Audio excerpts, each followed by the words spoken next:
إن الحمد لله نحمده ونستعينه ونستغفره ونعوذ بالله من شرور أنفسنا وسيئات أعمالنا من يهده الله فلا مضل له ومن يضلل فلا هادي له أشهد أن لا إله إلا الله وحده لا شريك له وأشهد أن محمدًا عبده ورسوله صلى الله عليه وعلى آله وصحبه وسلم تسليما كثيرا أما بعد. Jemaah salat maghrib rahimakumullah, mengingat kehidupan akhirat itu paling tidak akan membuahkan 3 faedah. Yang pertama, akan menambah semangat beribadah bagi seorang mukmin, karena keselamatan di akhirat itu dengan iman dan amal saleh. Dan yang kedua, orang yang banyak mengingat kehidupan akhirat akan banyak bertaubat, banyak beristighfar, banyak memohon ampunan kepada Allah Subhanahu wa taala dari dosa dan maksiat yang dia perbuat, yang telah dia lakukan. Dan yang ketiga, orang yang banyak mengingat kehidupan akhirat akan memiliki sifat qanaah, yaitu merasa cukup dengan apa yang telah Allah berikan dalam perkara dunia ini. Dan sebaliknya, orang yang jarang mengingat kehidupan akhirat, apalagi dia tidak mengimaninya, dia tidak meyakini akan adanya kehidupan hari akhir, maka dia tidak akan beribadah kepada Allah. Ya, dia tidak akan melakukan amalan saleh, dia tidak akan melakukan ketaatan, karena mereka anggap hidup itu cuma sekali, sehingga kesempatan untuk bersenang-senang. Dan yang kedua, orang yang tidak mengimani kehidupan akhirat, maka dia akan jarang bertaubat dari dosa dan maksiat. Dan yang ketiga, dia tidak akan memiliki sifat qanaah, dia akan tamak terhadap dunia. Nah, ini jemaah rahimani wa rahimakumullah, kenapa kita angkat tema terkait dengan kehidupan akhirat. Dan ini salah satu konsekuensi dari rukun iman yang kelima, yaitu beriman kepada hari akhir. Konsekuensinya adalah mengimani berbagai peristiwa setelah kematian kita. Al-jamaah rahimani wa rahimakumullah, pada pertemuan yang lalu di majelis ini juga kita sudah menjelaskan bahwa hari kiamat itu diawali dengan tiupan sangkakala, as-sur dalam bahasa Arabnya, yaitu sejenis tanduk yang besar yang ditiup oleh malaikat Israfil. Hanya saja para ulama berbeda pendapat berapa kali tiupan. Ada yang berpendapat 4, ada yang berpendapat 3, ada yang berpendapat 2. Namun mayoritas ulama mengatakan hanya ada 2 tiupan. Tiupan pertama disebut dengan nafkhatus sa'id, yaitu tiupan kematian. Dan yang kedua, nafkhatul ba'ats, tiupan kebangkitan. Nah, ini pendapat jumhur ulama, ya. Dan ini adalah pendapat yang dipilih juga oleh Al-Imam Al-Qurtubi dan dikuatkan oleh Asy-Syaikh Al-Utsaimin dan ulama yang lainnya. Dan inilah yang nampak dari zahir ayat di surah Az-Zumar ayat 68. Allah Subhanahu wa taala berfirman, wa nufikha fis sur fasa'iqa man fis samawati wa man fil ard. Ditiuplah sangkakala yang pertama, maka matilah siapa yang di langit dan di bumi, illa man sya'allah, kecuali siapa yang dikehendaki oleh Allah tidak mati. Ya. Thumma nufikha fihi ukhra fa idza hum qiyamun yanzurun. Kemudian ditiuplah sangkakala sekali lagi. Berarti ini tiupan yang kedua. Fa idza hum qiyamun yanzurun. Maka tiba-tiba dengan tiupan yang kedua ini manusia berdiri menunggu putusan masing-masing. Nah, ini zahir ayat yang ada di surat Az-Zumar ayat 68. Allah menyebutkan 2 kali tiupan. Apalagi kemudian didukung oleh hadis Nabi sallallahu alaihi wasallam, ma baina nafkhatain arba'un. Di antara jeda 2 tiupan ini ada masa. Artinya apa? Enggak langsung setelah tiupan pertama ditiup lagi yang kedua, tapi ada jeda antara keduanya. Berapa jedanya? Arba'un, selama 40. Tapi tidak dipastikan 40 apa, karena ada yang bertanya arba'una yauman, apakah 40 hari? Abait. Abu Hurairah mengatakan, aku enggan menjawab, karena Nabi enggak memastikan 40 hari kah, 40 pekan kah, 40 tahun kah. Yang jelas ada jeda antara tiupan pertama dengan tiupan yang kedua. Jemaah rahimani wa rahimakumullah, adapun bagaimana dibangkitkannya jasad, secara umum semua anggota tubuh manusia itu kan hancur, kecuali jasad para nabi, jasad para penghafal Quran, dan jasad-jasad yang Allah muliakan. Tapi manusia secara umum semua anggota tubuhnya akan sirna, kecuali 1 tulang, yaitu tulang ekor yang disebut dalam hadis ajbuz zanab, minhu yuraqqabul khalqu yaumal qiyamah. Dari tulang ekor itulah manusia akan tersusun kembali, dibangkitkan lagi. Iya. Bagaimana proses kebangkitannya? Ya, kan tadi disebutkan ada jeda antara tiupan pertama dengan tiupan yang kedua. Nah, di antara jeda itulah Allah Subhanahu wa taala menurunkan air.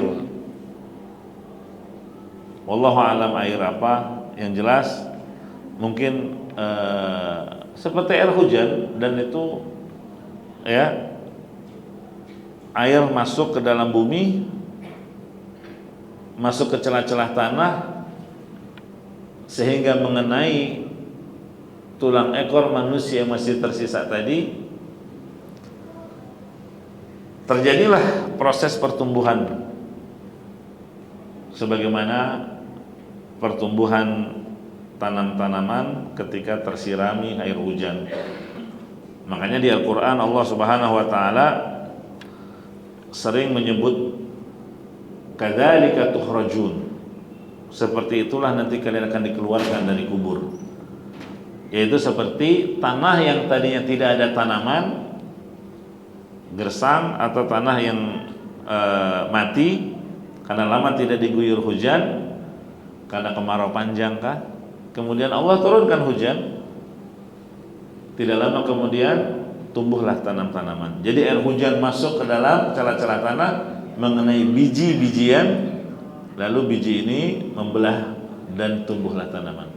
Nah, begitu juga nanti proses kalian dibangkitkan, kata Allah. Kadzalika tukhrajun. Ya. Kemudian barulah ditiup sangkakala yang kedua, lalu bangkitlah seluruh manusia. Ruh yang tadinya berada di Illiyin dan orang-orang kafir, ruh yang tadinya berada di Sijjin, dikembalikan ke jasad yang sudah Allah susun kembali. Inilah yang disebut dengan proses al-i'adah, yaitu pengembalian ruh ke dalam jasad. Jadi jasad yang dulu pernah ada hancur kemudian dikembalikan lagi oleh Allah Subhanahu wa taala, hanya saja jasadnya sudah dimodifikasi oleh Allah. Ya. Nah, dan hasilnya juga berbeda. Sehingga jamaah rahimakumullah, kalau kita mau perbandingkan proses penciptaan kita di dunia yang disebut dengan proses penciptaan pertama atau al-ula dengan proses nanti penciptaan yang kedua di akhirat, itu ada perbedaannya. Kan Allah Subhanahu wa taala mengingatkan kita di surat Al-Waqiah. Ya. Di surat Al-Waqiah Allah ingatkan kita, laqad alimtum nash'atal ula falawla tadhakkarun. Kalian sudah mengetahui bagaimana proses penciptaan kalian di dunia ini. Kenapa kalian tidak mengambil pelajaran untuk proses penciptaan yang kedua nanti di akhirat? Ya, artinya ada perbandingan antara keduanya dari segi prosesnya dan juga dari segi hasilnya. Kalau penciptaan yang pertama di dunia itu seperti yang Allah sebutkan di surat Al-Mu'minun, dan juga dibuktikan menurut ilmu kedokteran dan pelajaran biologi yang kita ketahui. Itu kan kalau penciptaan di dunia ini, air mani sperma suami bertemu dengan ovum, ya, sel telur istri, kemudian terjadi pembuahan sehingga berubahlah menjadi nutfah, kemudian menjadi alaqah, menjadi mudghah, ya, menjadi segumpal darah, segumpal daging. Kalau dalam ilmu kedokteran disebut embrio. Ya, di masa 120 hari baru Allah utus malaikat untuk meniupkan ruh. Kan begitu. Sampai pada masa 9 bulan atau kurang atau lebih, lahirlah manusia ke muka bumi. Nah, itu proses penciptaannya yang pertama, yaitu di dunia ini. Nah, kalau nanti proses penciptaan kita di dunia, di akhirat yang kedua, yaitu dimulainya dari tulang ekor, ajbud dzanab, ya, yang tidak pernah punah kata Nabi dalam hadis tadi.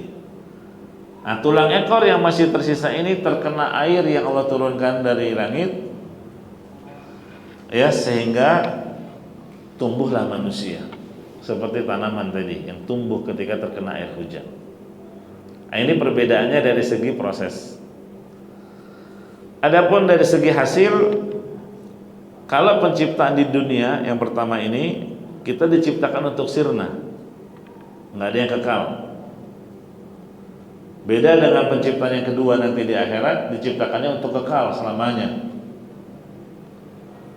Kemudian juga hasilnya kalau di dunia penuh kekurangan, apalagi seiring bertambahnya usia, semakin berkurang penglihatan kita, pendengaran kita, kulit mulai keriput, gigi mulai tanggal, rambut mulai beruban, ya. Beda dengan nanti hasilnya di akhirat penciptaan yang kedua, itu sempurna. Jadi kalau kita bandingkan antara penciptaan di dunia ini dengan penciptaan yang kedua nanti di akhirat, maka dari sisi proses dan hasilnya jauh berbeda. Gitu ya. Nah, itulah yang Allah sebutkan tadi di surat Al-Waqiah. Laqad alimtum nash'atal ula falawla tadhakkarun. Kalian sudah mengetahui bagaimana proses penciptaan kalian yang pertama di dunia. Kenapa tidak kalian ambil pelajaran untuk nanti proses penciptaan yang kedua di akhirat? Ya, maksudnya renungkanlah kekuasaan Allah Subhanahu wa taala. Yang jelas proses kebangkitan itu dari tulang ekor yang disebut dengan ajbud dzanab, bagian tubuh manusia yang tidak punah dan tidak berubah, ya. Adapun bagaimana prosesnya Allah alam, apakah seluruh bagian tubuh yang telah berubah itu kemudian dikembalikan, ya, atau bagaimana, sebagiannya sajakah? Wallahu alam. Itu semua urusan Allah Subhanahu wa taala. Yang jelas kita mengimani akan adanya hari kebangkitan. Kemudian jamaah rahimani wa rahimakumullah, adapun sifat padang mahsyar, karena tema kita adalah gambaran manusia di padang mahsyar. Pertanyaannya, padang mahsyar itu apakah bumi yang baru yang nanti Allah ciptakan setelah kiamat, ataukah bumi yang sekarang kita tempati saat ini?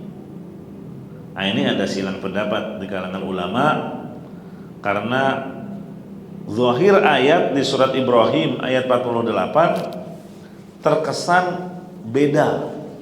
Allah berfirman di surat Ibrahim ayat 48, yauma tubaddalul ardu ghairal ardi was samawat. Pada hari ketika bumi diganti dengan bumi yang lain. Nah, jadi seakan-akan padang mahsyar itu bukan bumi yang sekarang, tapi bumi yang lain. Sehingga menurut pendapat yang pertama, ya, bukan bumi yang sekarang kita tempati. Ya. Namun yang benar, wallahu a'lam bishawab, bahwa padang mahsyar yang akan kita dikumpulkan padanya nanti itu adalah bumi yang sekarang kita tempati, bukan bumi yang belum Allah ciptakan atau bumi yang akan Allah ciptakan, bukan. Kenapa kita kuatkan hal ini? Kan zahir ayat begitu.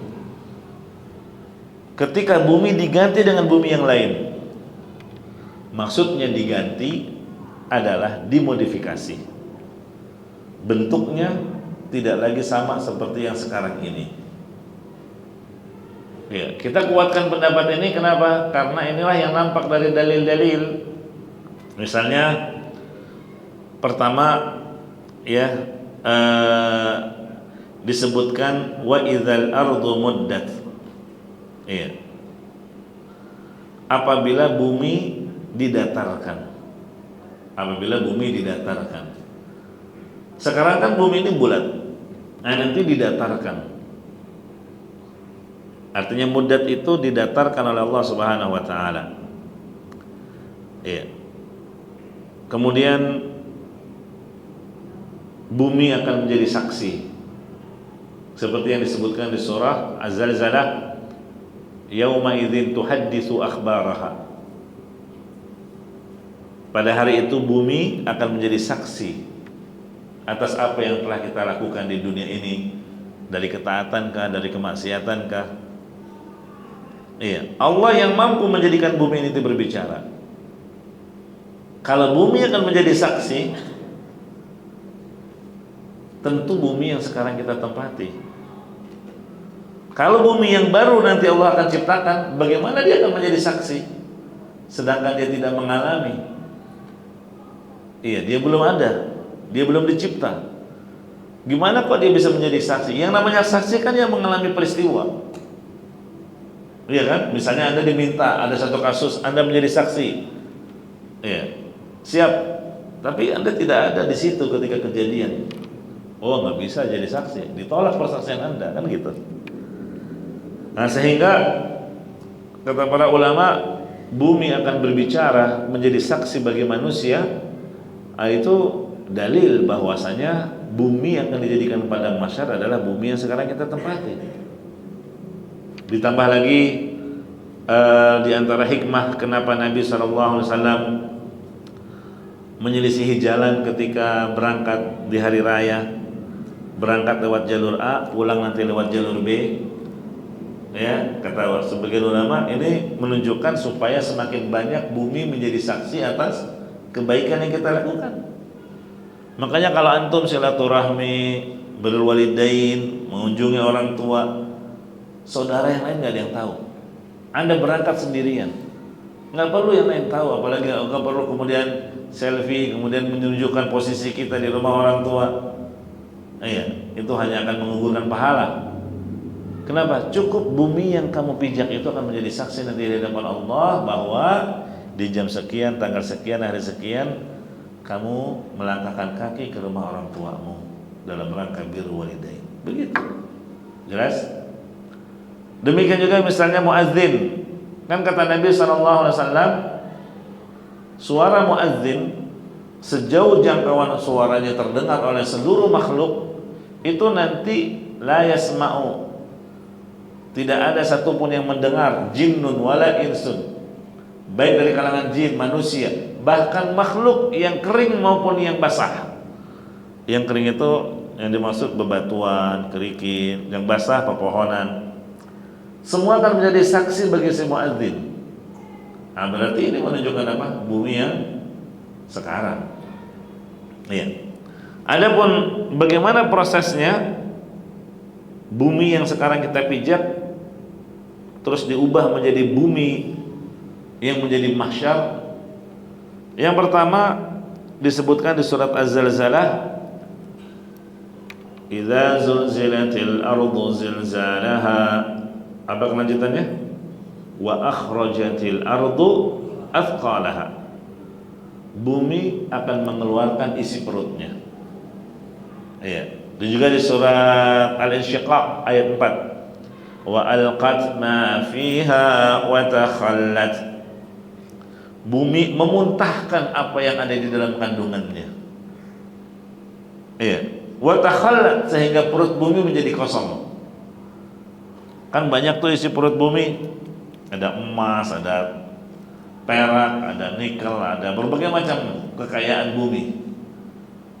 Iya. Dan manusia melihat, tapi sudah tidak tergiur lagi. Ya. Nah, ini jamaah rahimani wa rahimakumullah, bumi mengeluarkan isi perutnya. Kemudian yang kedua, bumi yang tadinya bulat didatarkan oleh Allah Subhanahu wa taala. Dan Nabi memberikan perumpamaan seperti roti. Ya, tapi bukan roti sobek, apalagi roti bantal ya. Tapi roti yang seperti mungkin kalau roti India, roti chapati, atau roti cane. Kalau cane kan kecil ya, kalau chapati lebih besar. Ya, nah itu kaplusatin naqi. Ya, seperti roti yang keputih-putihan atau kemerah-merahan. Jadi warnanya putih tapi agak kemerah-merahan. Nah, ini sebagai dalil bahwa bumi itu bulat, dan ini kan diakui. Kalau dikatakan bumi itu datar, lalu untuk apa di sini dikatakan wa idzal ardu muddat, apabila bumi didatarkan? Kalau memang sudah datar, kenapa ayat mengatakan apabila bumi didatarkan? Kan sempat ramai itu, yang benar tuh bumi bulat apa datar sih? Ya, yang jelas bulat. Ya. Nah, ini yang kedua, proses perubahan bumi menjadi padang mahsyar akan didatarkan oleh Allah dan ditambah luasnya sehingga muat untuk menampung seluruh manusia dan jin, bahkan seluruh hewan, bahkan hewan-hewan yang purba. Kalau dulu memang pernah ada apa yang disebut dengan dinosaurus mungkin, wallahu alam, karena Allah berfirman wa idzal wuhushu husyirat, apabila binatang-binatang juga dikumpulkan di padang mahsyar. Ya, untuk apa mereka dikumpulkan? Ya, untuk qisas. Ya, makanya kata Nabi SAW, kambing yang bertanduk, yang sukanya ruduk, yang nggak punya tanduk, itu nanti yang nggak punya tanduk dikasih kesempatan untuk membalas. Jadi cuma untuk qisas saja mereka. Setelah itu selesai, Allah perintahkan mereka menjadi abu. Kunu turaba, jadilah abu. Selesai jadi debu. Gitu. Kemudian yang ketiga, perubahan bumi menjadi padang mahsyar, gunung-gunung itu dihancurkan oleh Allah. Dalilnya surat Thaha ayat 105 sampai 107. Kan bumi sekarang ada yang dataran tinggi, ada yang dataran rendah, ada jalan yang menanjak, ada jalan yang menurun. Kalau nanti rata, datar semuanya, nggak ada lagi tanjakan, nggak ada lagi turunan. Iya, Allah sebutkan di surat Thaha, wa yas'alunaka 'anil jibal, mereka bertanya kepadamu tentang gunung-gunung. Faqul yansifuha rabbi nasfa, katakan bahwa Tuhanku akan menghancurkan gunung-gunung itu sehancur-hancurnya. Fayadharuha qa'an safsafa, la tara fiha 'iwajan wa la amta. Kemudian Allah akan menjadikan gunung-gunung itu menjadi rata karena sudah hancur, sehingga kamu tidak akan lagi melihat ada tempat yang rendah dan ada tempat yang tinggi. Nggak ada lagi tanjakan, nggak ada lagi pegunungan, nggak ada lagi perbukitan, nggak ada lagi jurang, ya, semuanya rata, gitu ya. Nah, itu jamaah rahimani wa rahimakumullah, proses perubahan bumi yang sekarang kita tempati menjadi padang mahsyar. Detail ya perinciannya kalau kita kaji dari dalil-dalil Al-Quran dan As-Sunnah. Adapun proses al-hasyr ada beberapa tahapan. Yang pertama, Nabi Muhammad SAW adalah orang yang pertama kali dibangkitkan, ya. Kemudian manusia dikumpulkan dalam kondisi telanjang, kembali tidak dihitan, tidak beralas kaki, pokoknya nggak ada yang dibawa dari harta ini. Sendal aja nggak dibawa, pakaian nggak dibawa, iya. Dan disebutkan bagaimana proses kebangkitan itu, ya. Ada beberapa proses atau peristiwa yang akan dialami manusia. Disebutkan di surat Al-Qamar ayat 7, manusia itu nanti dibangkitkannya itu dalam keadaan bingung. Yakhrujuna minal ajdathi ka'annahum jaradun muntashir. Kata Allah, manusia dibangkitkan dari kubur itu seperti jarad. Jarad itu asalnya belalang. Belalang kan kalau terbang pas lagi musim itu, atau seperti laron lah, laron. Tahu laron ya? Itu kalau lagi banyak, wah, terbangnya ke sana kemari. Apalagi kalau yang sudah copot sayapnya, ada yang ke sana, ada yang ke sini, ada yang ngebuntutin. Ya. Jadi belalang atau laron itu kan terbangnya datangnya dari arah mana saja, ya, bertebaran seperti keadaan yang bingung, ya, seperti sedang bingung. Demikianlah keadaan orang-orang nanti dibangkitkan, kata Allah di surat Al-Qamar ayat 7. Mereka akan bingung dengan peristiwa yang mereka hadapi ini. Kemudian dalam keadaan saking bingungnya, ada suara yang mengarahkan mereka, ya, ada suara yang mengarahkan mereka, lalu mereka pun mengikuti suara itu. Ya, mungkin bagi jamaah yang pernah umroh atau sekarang lagi haji, ya, kalau di musim-musim yang ramai atau istilahnya high season gitu kan, itu di penataran masjid aja, wah, bagaimana keadaan manusia. Ada yang ke timur, ada yang ke barat, ada yang ke selatan, ke utara. Akhirnya apa? Ada askar-askar yang mengambil posisi tempat tinggi sambil pegang mikrofon mengarahkan, ya haj, alal yamin, gitu. Nah, cuman kitanya nggak ngerti suara apa nih, ngomong apa dia. Padahal dia mengarahkan ke sana, ke arah sana, supaya nggak terjadi benturan, tabrakan, ya, di satu arah. Ya. Nah, itu gambaran di dunia sudah ada demikian, ya, bagaimana lagi nanti di akhirat. Ya, dalilnya ada di surah Al-Qamar ayat 6 sampai 8. Fatawalla anhum yawma yad'u ad-da'i ila syai'in nukur khush'an absaruhum yakhrujuna minal ajdathi ka'annahum jaradun muntashir muhti'ina ila ad-da'. Nah, lihat, manusia patuh saja tuh.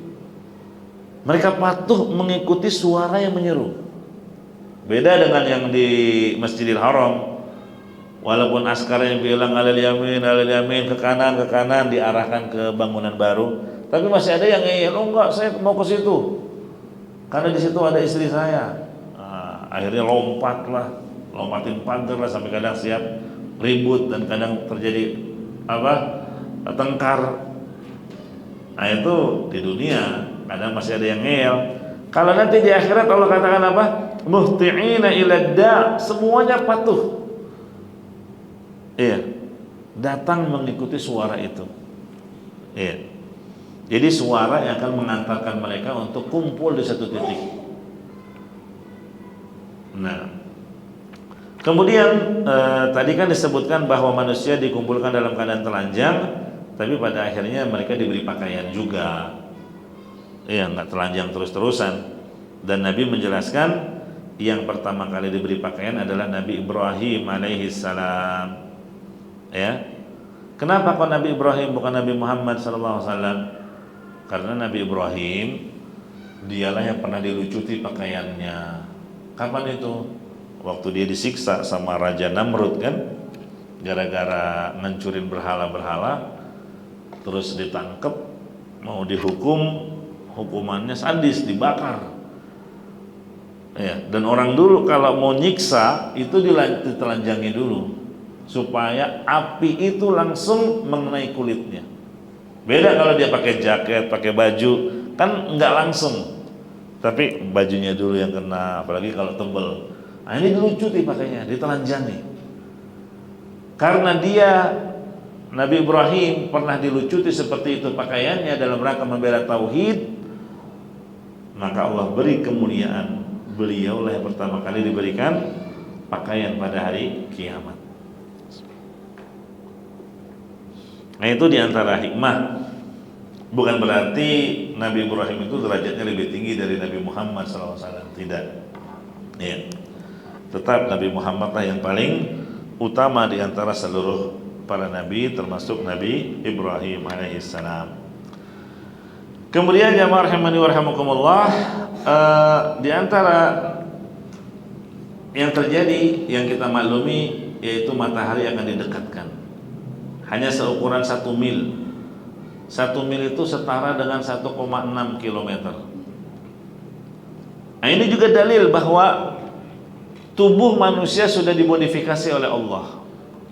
Kan tadi kita katakan kalau di dunia penuh kekurangan, kalau nanti di akhirat sempurna. Buktinya ini, matahari didekatkan nggak gosong, ya, nggak mati orang. Beda kalau sekarang, ya, matahari mendekat saja, keluar dari poros edarnya, itu bisa membinasakan kehidupan manusia, bahkan bukan cuma manusia, hewan-hewan, gitu kan, nggak akan mampu, iya, meleleh gitu. Tapi di padang mahsyar kuat manusia. Nah ini bukti bahwa badan mereka sudah dimodifikasi oleh Allah Subhanahu wa ta'ala. Nah begitu juga buktinya orang-orang kafir disiksa di dalam neraka. Itu nggak ada yang mengakibatkan kematian. Yang dulu mereka nantang-nantang azab, ya, karena mereka pikir kalau udah mati udah nggak ngerasain sakit, biarin aja nanti kita disiksa, ujung-ujungnya mati. Kalau udah mati kan nggak ada sakit lagi.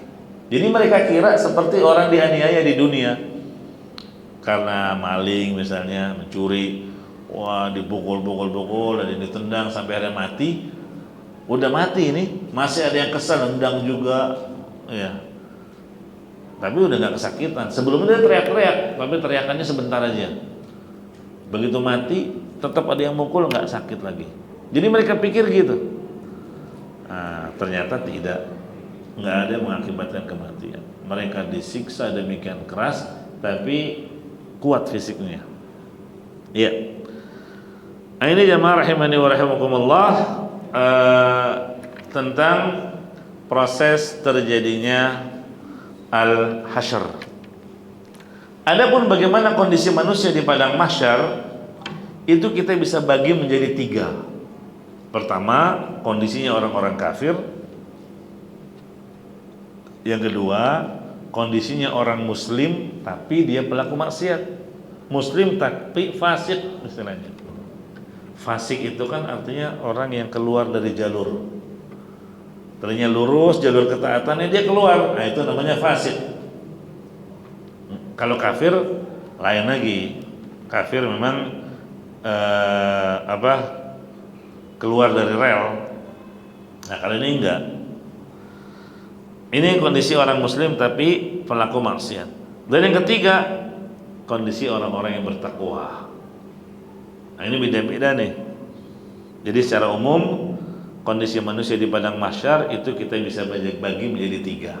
Tapi kita nggak sebutkan semua ya. Yang pertama tadi kondisinya orang-orang kafir. Ya. Kondisi orang kafir ketika dibangkitkan diantaranya disebutkan di surat Al-Isra ayat 97. Al-Isra ayat 97. Allah berfirman, "Wa nahsyuruhum yaumal qiyamati ala wujuhihim." Jadi mereka itu dibangkitkan dalam kondisi berjalan dengan wajah. Harusnya kan berjalan dengan kaki. Iya. Sampai sahabat tanya, apa bisa orang jalan dengan wajah? Kata Nabi SAW, apa?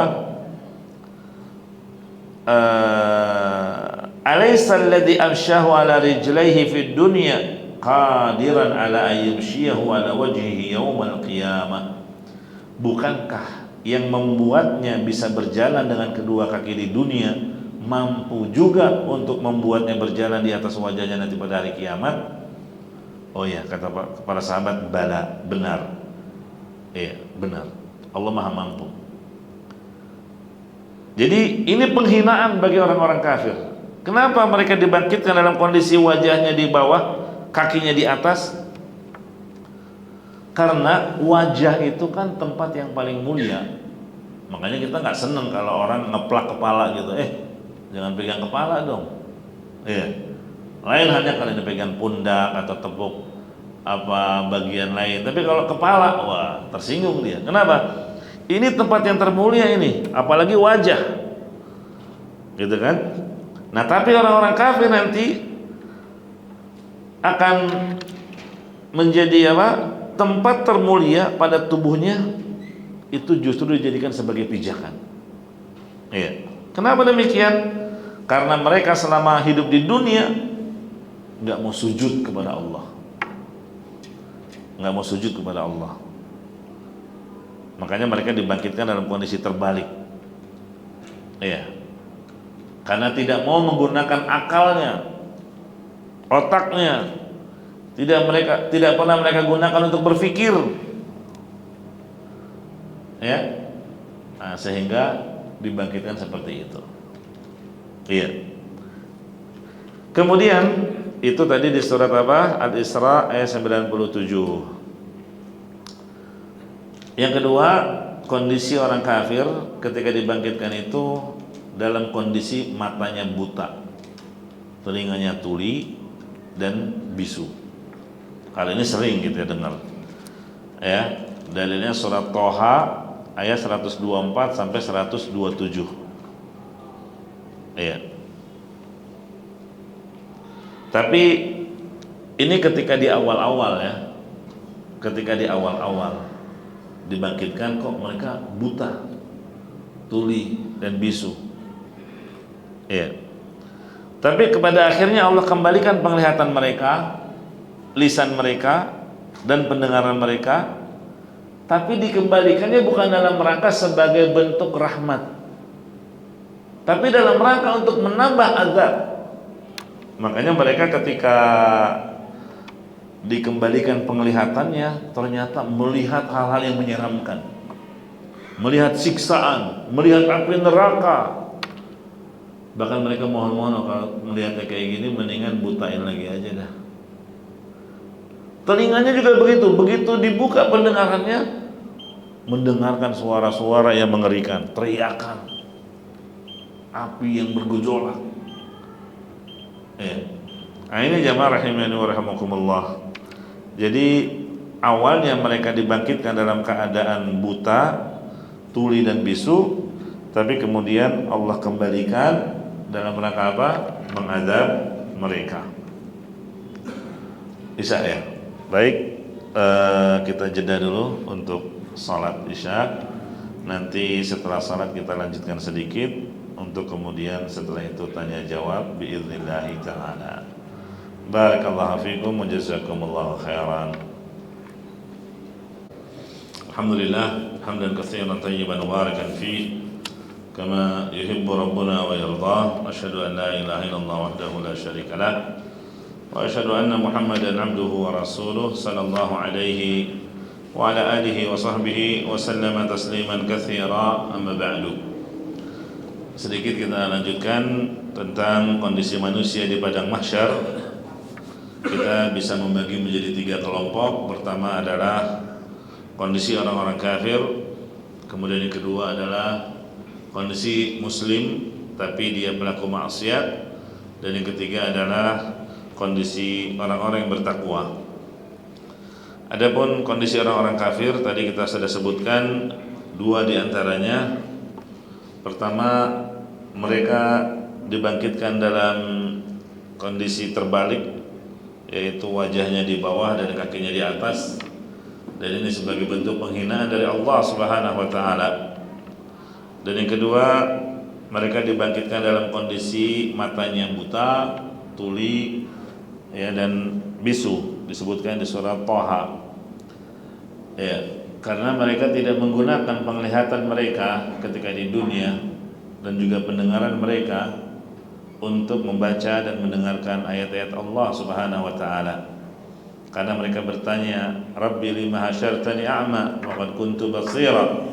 Wahai Rabbku, kenapa engkau bangkitkan aku dalam keadaan buta padahal dulunya aku melek? Qala kadzalika atatka ayatuna fanasitaha wa kadzalika al-yawma tunsa. Maka dijawab oleh Allah, karena dulu waktu di dunia telah datang kepadamu ayat-ayat kami dan kamu mengabaikannya, maka pada hari ini kamu pun diabaikan. Ini namanya al-jaza min jinsil amal, balasan sesuai dengan jenis perbuatan. Ketika dia di dunia mengabaikan ayat-ayat Allah, maka dia di akhirat diabaikan oleh Allah Subhanahu wa taala. Kemudian tadi dijelaskan pula bahwa itu kondisi di awal-awal ketika dibangkitkan. Tapi pada akhirnya dikembalikan penglihatan mereka, ya, pendengarannya mereka, tapi untuk menambah siksa. Ya, karena begitu mereka melihat dan begitu mereka dibuka pendengarannya, justru menambah siksaan bagi mereka. Sampai-sampai mereka berharap-harap agar dibutakan lagi atau ditulikan lagi supaya tidak tersiksa dengan apa yang mereka lihat dan apa yang mereka dengar. Kemudian yang ketiga disebutkan di surat Abasa ayat 40 sampai 42, wujuhu yawma idzin 'alaiha ghabarah tarhaquha qatarah. Jadi mereka dibangkitkan dalam keadaan wajah yang hitam, penuh dengan debu. Udah hitam penuh dengan debu. Debu dari mana? Nah, ini sebagian ulama mengatakan debu yang tadi kita sudah singgung di awal pembahasan. Debunya itu berasal dari hewan-hewan yang telah diperintahkan oleh Allah menjadi debu setelah urusan mereka selesai dengan qisas. Yang dizalimi sudah membalas yang menzalimi, maka debu-debu itulah yang nempel di wajah-wajah orang kafir, gitu ya. Itu yang dimaksud wujuhu yawma idzin 'alaiha ghabarah tarhaquha qatarah. Jadi wajah mereka orang-orang kafir selain berdebu juga gelap hitam mengerikan. Nah, ini juga sebagai bentuk penghinaan dari Allah Subhanahu wa taala atas mereka. Ulaika humul kafaratul fajarah. Nah, itulah keadaan orang-orang kafir. Di sini disebut al-kafarah. Jadi Allah menggabungkan antara kata kufur dengan fujur. Al-kafarah, al-fajarah. Al-kafarah artinya kufur, al-fajar artinya fujur. Apa bedanya ini kufur dan fujur? Sebagian ulama menjelaskan kalau kufur itu berkaitan dengan keyakinan. Jadi mereka punya keyakinan yang menyimpang, keyakinan yang salah tentang Allah. Ya. Menganggap Allah punya anak, ya, dan seterusnya. Kalau fujur, itu kemaksiatan yang mereka lakukan yang berkaitan dengan anggota badan, seperti berzina, menipu orang, memakan haram, yang menzalimi orang dan lain sebagainya. Berarti terkumpul pada diri mereka dua hal ini, al-kafarah, al-fajarah. Selanjutnya yang keempat, kondisi orang kafir juga dibangkitkan dalam keadaan mata mereka terbelalak saking ketakutannya, gitu. Terbelalak. Seperti yang disebutkan di surat Al-Qamar ayat 7, khusya'an absaruhum, mata mereka terbelalak. Ya. Kemudian yang kelima, jantung mereka itu sampai naik ke dada, ke leher. Jantung kan asalnya di sini, ya. Nah, terus sampai naik ke leher. Maksudnya apa? Orang kan kalau ketakutan itu biasanya detak jantungnya cepat, ya. Sampai terasa duduk cepat gitu. Nah ini saking kencangnya detak jantung itu sampai pindah posisi. Ini disebutkan di surat Ibrahim ayat 43. Ya. Wa afidatuhum hawa, kata Allah. Hatinya mereka itu kosong. Jadi posisi jantung di situ tiba-tiba kosong, nggak ada jantungnya. Kemana? Naik ke atas. Ini disebutkan di surat Ghafir. Surat Ghafir itu surat ke-40, disebut juga dengan surat Al-Mu'min. وَأَنذِرْهُمْ يَوْمَ الْأَزِفَةِ إِذِ الْقُلُوبُ لَدَى الْحَنَاجِرِ. Disebut إِذِ الْقُلُوبُ لَدَى الْحَنَاجِرِ كَاظِمِينَ. Ya. Ini apa? Sampai jantung mereka naik ke kerongkongan karena apa? Rasa takut yang luar biasa. Di dunia kadang kita merasakan ketakutan dan bisa merasakan gimana itu detak jantung kalau ketakutan. Tapi itu belum seberapa dibandingkan nanti di akhirat orang-orang kafir. Rasa takut yang sangat luar biasa sampai mengakibatkan jantungnya pindah naik ke atas. Ini dalilnya surat Ghafir ayat 18 dan Ibrahim ayat 43. Kemudian mata mereka membiru. Mata mereka membiru di surat Thaha ayat 102. Wa nasyurul mujrimina yawma idzin zurqa. Jadi kami bangkitkan orang-orang kafir dengan muka yang biru. Ada yang mengatakan mukanya yang biru, ada yang mengatakan matanya yang biru. Ini juga sama, karena rasa haus yang sangat dahsyat. Ya. Ini karena sebabnya adalah apa? Warna biru itu karena rasa haus di padang mahsyar dan karena ketakutan yang sangat luar biasa yang mereka rasakan. Ya. Nah, ini jamaah rahimani wa rahimakumullah, tentunya kondisi orang-orang kafir kondisi yang sangat mengerikan, dan yang kita sebutkan 6 tadi itu hanyalah sebagian dari bentuk-bentuk kondisi orang-orang kafir ketika dibangkitkan di padang mahsyar. Dan tentunya masih banyak lagi kondisi-kondisi mereka yang lain yang semuanya sangat mengerikan, ya. Tapi cukuplah 6 tadi mewakili dari gambaran orang-orang kafir, sehingga kita beruntung kepada Allah Subhanahu wa taala karena diberikan nikmat hidayah, iman dan amal saleh. Ya, sampai sini dulu. Adapun 2 kelompok yang tersisa kita akan bahas pada pertemuan mendatang biiznillah taala, yaitu kondisi orang muslim tapi dia pelaku maksiat, dan yang ketiga kondisi orang-orang yang bertakwa. Ya, silakan kalau ada pertanyaan. Di sini sudah ada satu masuk pertanyaan lewat kertas. Ustaz, barakallahu fiik atas ilmunya. Ustaz, adakah hadis sahih yang menceritakan tentang malaikat maut adalah makhluk yang dimatikan oleh Allah paling terakhir.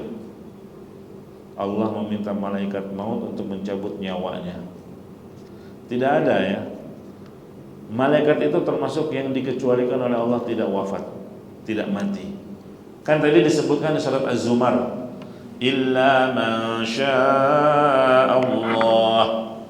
Dia dikecualikan tidak akan mati, tidak akan binasa, walaupun dia makhluk. Ya. Jadi ketika tiupan sangkakala yang pertama, hancur semua yang di langit dan di bumi, kan gitu tadi. Wa nufikha fis sur fa sa'iqa man fis samawati wa man fil ard illa man syaa Allah. Nah, illa man syaa Allah ini siapa? Yang dikecualikan tidak binasa, tidak hancur, tidak mati. Nah, diantaranya yang pertama adalah surga. Kan surga sudah ada. Neraka juga sudah ada. Arasy ya. Kemudian al-qalam itu pena yang mencatat takdir. Kemudian lauhul mahfuz, ya, lauhul mahfuz. Kemudian juga al-arwah, roh-roh. Kemudian ajbuz zanab, tulang ekor. Ya, kemudian juga diantaranya adalah malaikat, ya, malaikat. Nah, jadi saya nggak mengetahui akan adanya hadis ini. Malakul maut adalah malaikat yang dimatikan paling terakhir. Wallahu a'lam bishawab. Ya.